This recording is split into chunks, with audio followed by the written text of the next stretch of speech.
Bakit pulo-pulo ang Pilipinas? Alamat. Alamin natin ang kwento.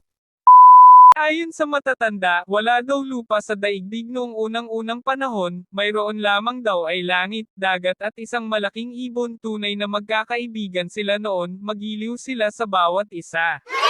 Masaya si langit kapag nakikita niyang banayad ang alon ni dagat sa kabilang dako. Naaaliw naman si dagat kapag nakikita niyang paip at bughaw si langit. Si malaking ibon naman ay wala nang ginawa sa araw at gabi kundi ang lumipad ng lumipad.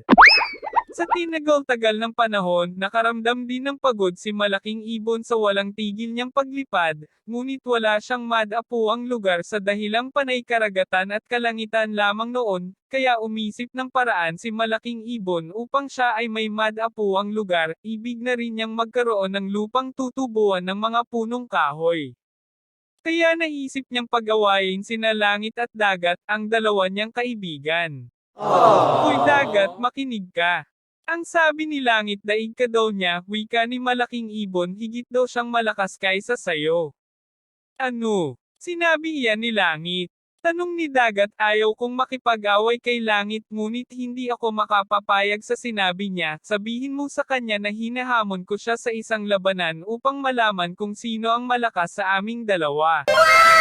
Masayang nakipagkita si malaking ibon kay langit, ganito ang kanyang sinabi. Alam mo ba kaibigan langit, sinabi ni dagat na higit siyang malakas kaysa sayo, hinahamon ka daw niya sa isang labanan. Nagsalita si langit, sabihin mo sa kanya handa akong makipag-away, sagot ni langit, maglalaban kami sa darating na linggo, ipakita ko sa kanya na higit akong malakas kaysa kay dagat na yon. At dumating ang araw ng linggo, handang-handa na si dagat at langit sa nakatakdang labanan, na unang nagpakita ng lakas si dagat, hinampas ni dagat ng buong lakas niya si langit, ngunit hindi niya ito matamaan, tumataas si langit sa bawat hagupit ng alon ni dagat. Tumanti si langit sa bawat hagupit ng alon ni dagat, binagsakan niya ng binagsakan ng malalaking tipak ng nato si dagat, habang hinahampas ni dagat si langit at binagsakan niya ito ng malalaking tipak ng bato na paulit-ulit.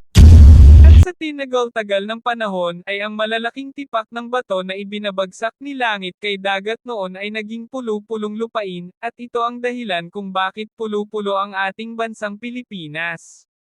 Nagtatapos ang kwento ni Dagat Langit at si Malaking Ibon. Salamat sa pakikinig ng kwento.